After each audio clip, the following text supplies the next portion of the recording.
같이 로마서 1장 15절에서 17절 말씀을 보겠습니다. 제가 가지고 있는 성경, 신약성경 239면에 있습니다. 로마서 1장 15절에서 17절 말씀,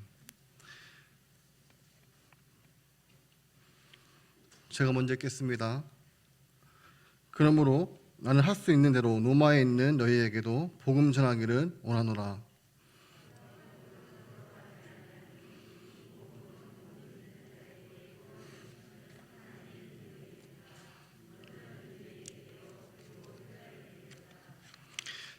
함께 다 같이 읽겠습니다. 복음에는 하나님의 의가 나타나서 믿음으로 믿음에 이르게 하나니 기록된 바 오직 의인은 믿음으로 말미암아 살리라 함과 같으니라. 아멘. 여러분, 로마서는 바울이 3차 전도 여행을 하면서 에베소에서 사역을 끝내고 아가야 지방의 교회들을 순회하던 주후 58년경에 고린도에서 기록했습니다.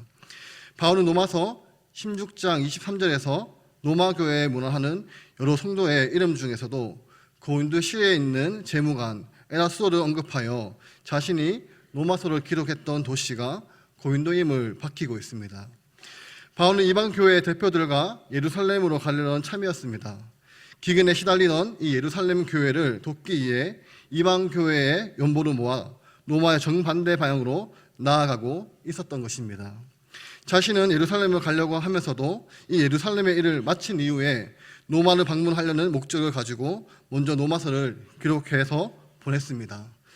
일명씩도 없었고 한 번도 방문한 적이 없던 이 로마 교회의 편지를 보냈던 목적이 로마서 15장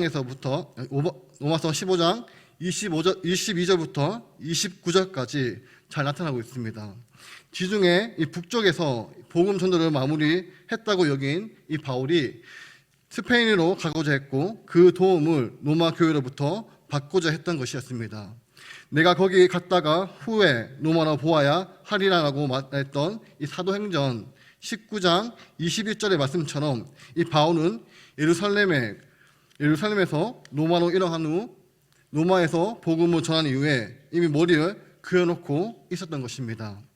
바울로서는 이 일명식도 없는 로마 교회의 도움을 얻기 위해서 자신이 전하는 이 복음의 진리가 로마 교회의 구성원들을 알고 있는 이 기독교 진리와 다르지 않음을 자신이 전하는 복음이 이 보편적인 복음이라는 것을 알리고 설득시킬 필요가 있었던 것입니다. 그리고 사도 바울은 13절에도 간절히 이 로마 교회를 가고 싶었던 모습을 보여주고 있습니다. 그래서 이 로마서의 복음의 핵심의 진리들이 상세히 기록될 수 있었던 배경입니다. 이 바울이 로마의 복음을 전하는 것으로 끝냈다면, 하나님 앞에 부름받는 삶에 만족하고 살았다면 오늘의 로마서는 없었을 것입니다. 그러나 하나님의 도를 전하는 데 있어 자신의 생명을 조금도 귀한 것으로 여기지 않았던 그의 치열한 삶의 자세 덕분에 달려가야 할 표대를 늘 주시하며 변질되지 않으려고 열심히 내었기 때문에 오늘 우리는 이 복음의 진수를 읽고 은혜를 받을 수 있게 된 것입니다. 복음 안에는 늘 하나님이 원하시고 기뻐하시는 뜻을 찾아 행하려고 할 때에 우리는 우리의 삶을 통해 다른 이들에게 좋은 것을 줄 수 있습니다. 늘 말씀으로 최선을 다하며 변질되지 않으며 복음의 진보를 위해 헌신하는 모든 성도님들이 되시기를 기도합니다. 우리 다 함께 오늘 본문 15절 말씀을 함께 읽어보겠습니다. 15절 말씀입니다. 시작. 그러므로 나는 할 수 있는 대로 로마에 있는 너희에게도 복음 전하기를 원하노라. 아멘. 우리가 함께 읽은 이 15절의 말씀에는 사도 바울의 이 간절한 한 가지의 소원을 담고 있습니다. 그러므로 나는 할 수 있는 대로, 할 수만 있다면 로마에 있는 너희, 곧 로마 교회에 가서 복음 전하기를 원한다. 이 바울의 간절한 소원은, 그것은 로마에 있는 교회에 가서 이 복음을 전하는 것입니다. 그런데 여러분, 조금 이상하지 않습니까? 우리는 흔히 복음을 전한다 혹은 전도한다고 할 때 누구를 찾아갑니까? 예수님을 믿는 사람에게 복음을 전합니까? 아니면 예수님을 믿지 않는 사람들에게 복음을 전합니까? 그렇습니다. 아직 예수님을 모르는 사람들에게 복음을 전한다고 생각합니다. 우리가 생각하는 존재란 아직 예수님을 믿지 않는 사람들을 만나서 내가 믿는 복음을 전하는 것입니다. 그러나 이미 예수 그리스도의 복음을 믿어 구원받는 그리스도인에게는 또다시 전도할 필요가 없다고 생각합니다. 그렇지만 여러분, 결론적으로 말씀을 드리면 그것은 오해입니다. 사도 바울의 경우를 보십시오. 로마에 있는 교회에 가서 이 복음을 전하는 일, 곧 전도하기를 간절히 원하고 있습니다. 물론 이 사도 바울이 예수님을 전혀 알지 못하는 사람들, 곧 갈라디아 지방, 또 마게도냐 지방, 아가야 지방에서도 복음을 전했습니다. 그리고 로마를 거쳐 아직 예수 그리스도의 복음을 단 한 번도 들어보지 못한 저 서머나까지도 복음을 전하려는 간절한 소원이 있었습니다. 그러나 우리가 동시에 기억해야 할 한 가지 사실은 사도 바울은 이미 예수님을 믿어 구원받았고 이미 구원받은 사람들이 모여 교회를 이룬 로마 교회에서도 복음을 전하기 원한다는 사실입니다. 그러므로 복음은 예수님을 믿지 않는 사람들에게만 전하는 것이 아니라 예수님을 믿는 사람들에게도 복음을 전해야 합니다. 우리는 여기서 아주 귀한 교훈을 발견하게 됩니다. 그것은 이미 예수님을 믿고 하나님을 알고 복음의 능력을 체험한 로마 교회 성도들에게도 복음을 다시 듣는 것이 필요했다는 것입니다. 이미 복음을 들었습니다. 그리고 이미 그 복음을 믿었습니다. 그래서 이미 구원받는 그리스도인이 되었습니다. 뿐만 아니라 이미 오랜 시간 신앙생활을 하고 있습니다. 그런데 여러분, 바로 그들에게 무엇이 필요합니까? 복음을 다시 듣는 것이 필요합니다.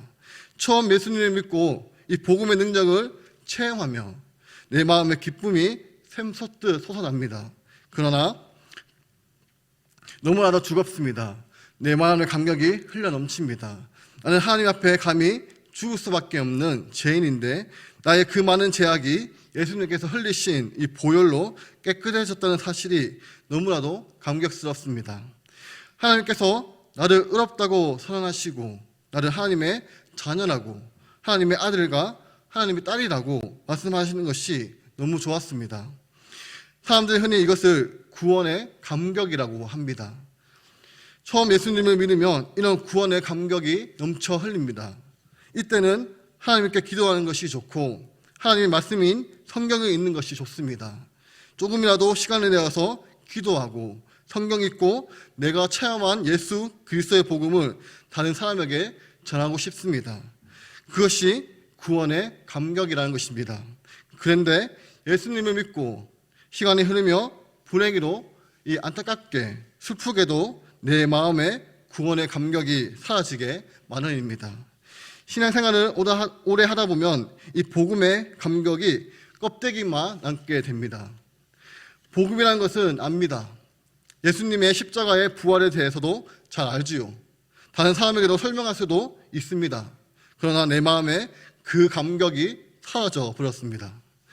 복음을 머리로 이해하고 있습니다. 복음을 다른 사람에게 설명해 줄 수도 있습니다. 그런데 어느덧 그 마음에 복음의 감격이 사라지고 있습니다. 그래서 사도 바울은 다시금 무엇 하기를 간절히 원하고 있을까요? 그렇습니다. 복음 전하기를 소원하는 것입니다. 저는 이 시간 여러분들이 스스로 자문해 보시기를 바랍니다. 여러분 마음에 복음의 감격이 남아 있으십니까? 예수 그리스도께서 나의 모든 죄 때문에 십자가에 못 박혀 죽으셨다는 이 감격이 있으십니까? 십자가를 생각할 때마다 내 눈에 눈물이 흘러 넘치십니까? 예수 그리스도께서 다시 살아나심으로 나도 영원히 살 수 있다는 감동이 여전히 여러분 마음에 움직이고 계십니까? 내가 죄인 되었을 때, 내가 하나님하고 원수 관계였을 때 이제 예수님을 믿어 하나님의 아들과 하나님의 딸이 되었다는 이 놀라운 은혜의 감격이 지금 여러분의 마음에 남아 있으십니까? 저도 설교를 준비하면서 많은 반성과 회개를 하고 있습니다. 저 또한 이런 감격을 잊고 살았습니다. 그래서 설교를 준비하면서 다시금 구원의 감격을 달라고 기도하고 있습니다. 다시금 내 영혼이 소생시켜 달라고 간절히 기도하고 있습니다. 여러분 머리로 알고 있다고 말하지 마십시오. 예수님께서 십자가에 돌아가셨다는 사실을 이미 귀가 따갑도록 들었다는 이야기를 하지 마십시오. 예수님께서 십자가에 죽으셨다는, 다시 살아나셨다는 사실을 어릴 때부터 들었으니 나에게 또다시 말할 필요가 없다라고 말하지 마십시오. 여러분, 지금 내 마음속에 구원의 감격이 있으십니까? 만약 그렇지 않다면, 만약 나의 마음에 구원의 감격이 흘러넘치고 있지 않다면 그 누군가 아니라 바로 내가, 바로 우리가 다시금 복음을 들어야 할 사람들입니다.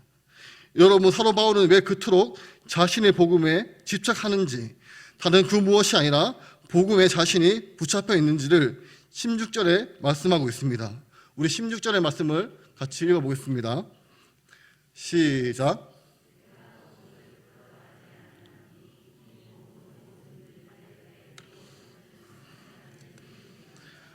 먼저는 유대인에게요, 그리고 헬라인에게로다.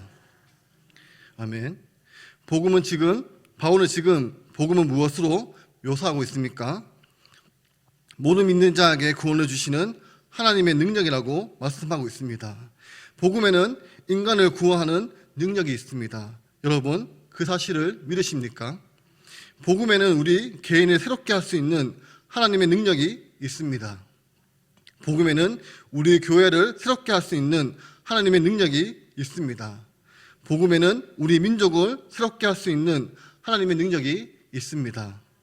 그것이 인간을 구원하는 하나님의 능력이라는 것입니다. 그리고 인간을 구원하는 하나님의 그 위대한 능력이 바로 어디서부터입니까? 복음에서부터입니다. 그래서 사도 바울은 고린도 전서 1장 18절에 이렇게 말씀하고 있습니다. 우리 함께 읽어보겠습니다. 멸망하는 자에게는 미련한 것이요 구원을 받는 우리에게는 하나님의 능력이라. 아멘. 사도 바울은 이후에도 계속 이렇게 말씀합니다. 고린도전서 1장 22절부터 25절까지 우리 교독하겠습니다. 제가 먼저 읽겠습니다. 유대인은 표적과 구하고 헬라인은 지혜를 찾으나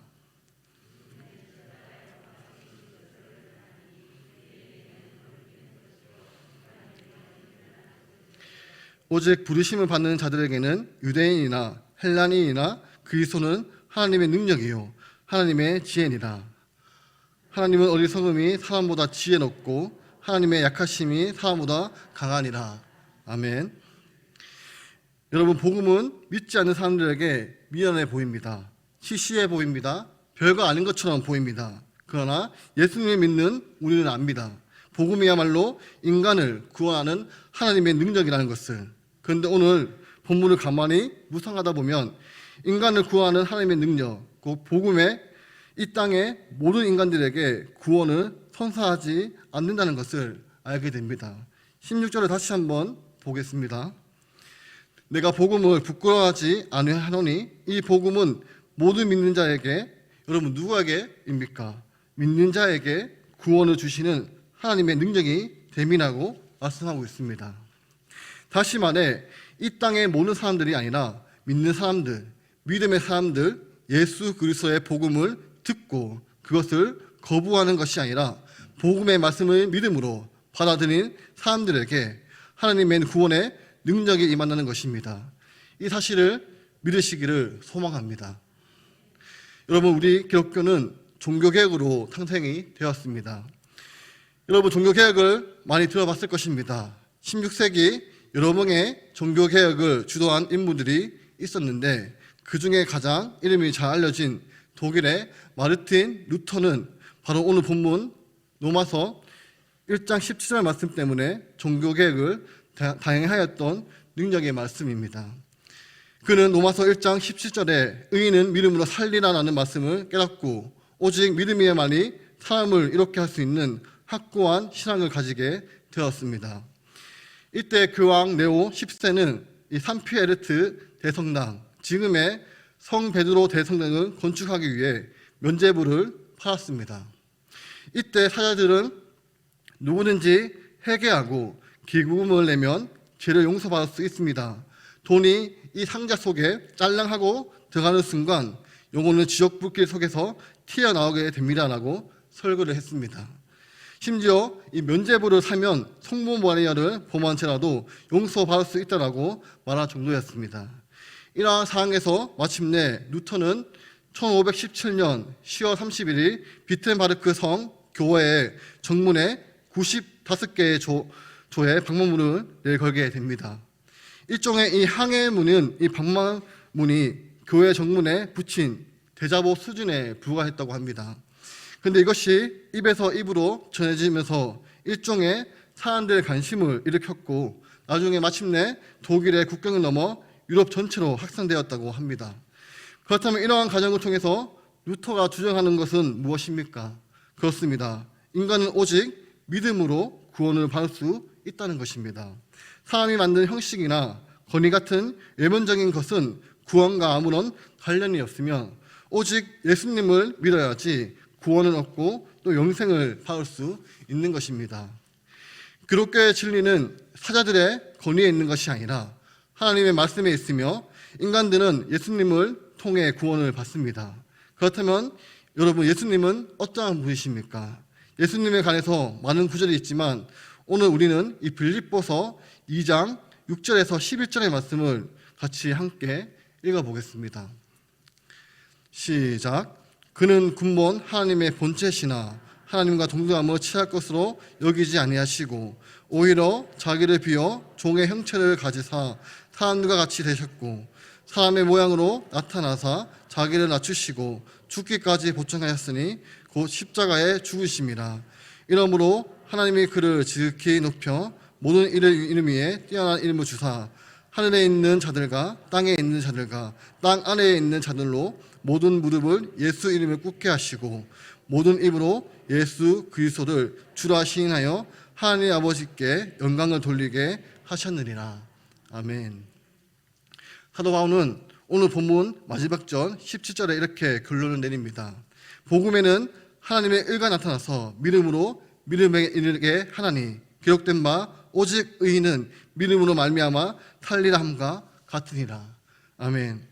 여러분, 의인은 무엇으로 산다고 말하고 있습니까? 믿음으로 산다고 하고 있습니다. 여기서 믿음은 무엇에 대한 믿음일까요? 당연히 복음에 대한 믿음입니다. 사랑하는 구미동부교회 성도 여러분, 복음은 인간을 구원하는 하나님의 능력이 됩니다.